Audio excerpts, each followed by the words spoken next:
যেদিন থেকে আমি বুবলির হয়ে সত্য কথাগুলো বলি সেদিন থেকেই একটা কমেন্ট প্রতিনিয়ত আমাকে অপু বিশ্বাস মাসির ভক্তরা বেশি করে থাকেন যে বুবলি আমাকে কত টাকা দেয়, আমি বুবলির বাড়ির দালাল, বুবলির বাড়ির চাকর, বুবলি আমাকে টাকা দেয়, সেই টাকা খেয়ে আমি বুবলির হয়ে কথা বলি। মানে এক একজন এক এক ধরনের কথা বলেন। তো ভাই আমার কথা হচ্ছে, বুবলি আমাকে কত টাকা দেয় সেটা হচ্ছে পরের কথা, কিন্তু আগে আপনারা বলেন অপু বিশ্বাস মাসি আপনাদের কত টাকা দেয়।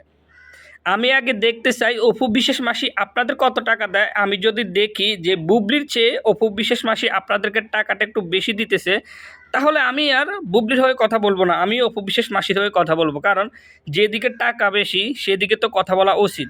আমার আবার টাকা প্রয়োজন আছে, যার জন্য বলতেছি অপু বিশ্বাস ঠাকুমা আপনাদেরকে কত টাকা দেয় আপনারা আগে বলে যান, তারপর আমি ভেবে চিন্তে দেখব আসলে কার পক্ষে কথা বলা উচিত। যেহেতু টাকার প্রয়োজন, যেহেতু আপনারা আমাকে বলতেছেন বুবলি আমাকে টাকা দেয়, সেজন্য অপু বিশ্বাস মাসিও হয়তো আপনাদেরকে টাকা দিতেছে, যার কারণে আপনারা বলেন যে অপু বিশ্বাস ঠাকুমা আপনাদেরকে কত টাকা দেয়। তো এই বিষয়টা প্রতিনিয়ত আপনারা কেন আমাকে করতেছেন, আমি তো এটাই বুঝতে পারতেছি না। আমাকে প্রতিনিয়ত শুধু এই সমস্ত কথা বলে আপনারা ফোনে SMS-এ এক একজন এক এক ধরনের কথা বলতেছেন। আসলে আপনারা যে এগুলো বলতেছেন আপনাদের কি কোনো কথার ভিত্তি আছে? মানে কেমন একটা হাস্যকর কথা আপনারা মানে বলতেছেন যে আমি কেন বুবলির হয়ে কথা বলি, বুবলির হয়ে কথা বলার কারণেই হয়তো বুবলি আমাকে টাকা দেয়।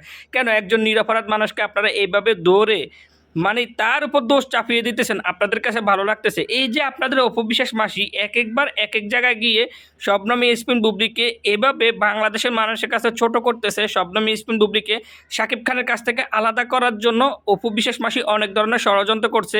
এগুলো দেখে আপনাদের ভালো লাগতেছে? আপনাদের ভালো লাগতেছে একজন নিরপরাধ মানুষের উপর দোষ চাপাতে, আর যে দোষ করে তাকে আপনারা মানে পূজা করতেছেন। এটা কেমন কথা? আমি এখন বুবলির হয়ে কথা বলতেছি, যার কারণে আপনাদের চোখে মানে টন টন করতেছে, আপনাদের সহ্য হয় না। তো ভাই আপনারা যে অপু বিশ্বাস মাসির পক্ষ নিয়ে কথা বলেন, কই আমি তো আজ পর্যন্ত বলি নাই যে তোমরা কেন অপু বিশ্বাস মাসির পক্ষ নিয়ে কথা বলো। নিশ্চয়ই অপু বিশ্বাস ঠাকুমা মনে হয় তোমাদেরকে টাকা দিছে, তার কারণে তোমরা অপু বিশ্বাস মাসির পক্ষ নিয়ে কথা বলো। তো আমি যে এখানে তোমাদেরকে এই সমস্ত কিছু বলতেছি না, তো তোমরা কেন আমাদেরকে বলো যে আমরা কেন বুবলির হয়ে কথা বলি। অবশ্যই বুবলি আমাদেরকে টাকা দেয় না, টাকা জিনিসটা বড় কথা না। বড় কথা হচ্ছে একজন নিরপরাধ মানুষকে এইভাবে দোষারোপ করাটা উচিত না। কারণ আমরা প্রতিনিয়ত দেখতেছি অপু বিশ্বাস মাসি একটা দল তৈরি করা শবনম ইয়াসমিন বুবলির উপর অনেক ষড়যন্ত্র করছে, শবনম ইয়াসমিন বুবলির উপর দোষ চাপিয়ে দিতেছে।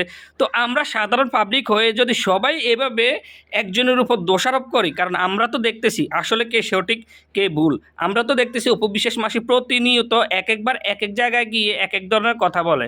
এখন অপু বিশ্বাস মাসি শাকিব খানকে হয়তো অনেক বেশি প্রশংসা করতেছে, কিন্তু অপু বিশ্বাস মাসি আগে এরকম প্রশংসা করে নাই, বরং আগে শাকিব খানের বদনাম করছিলেন, শাকিব খানের ফ্যামিলিরও অনেক ধরনের বাজে কথা বলছেন। কিন্তু সেই মাসি এখন শবনম ইয়াসমিন বুবলির বদনাম করে শবনম ইয়াসমিন বুবলিকে বাংলাদেশের মানুষের কাছে ছোট করে শাকিব খানকে বড় করতেছে। এখন আমরা এই সমস্ত সত্য কথাগুলো বললেই এখন আপনারা বলেন আমরা শবনম ইয়াসমিন বুবলির দালাল, শবনম ইয়াসমিন বুবলি আমাদেরকে টাকা দিয়ে ভাড়া করে রাখছে।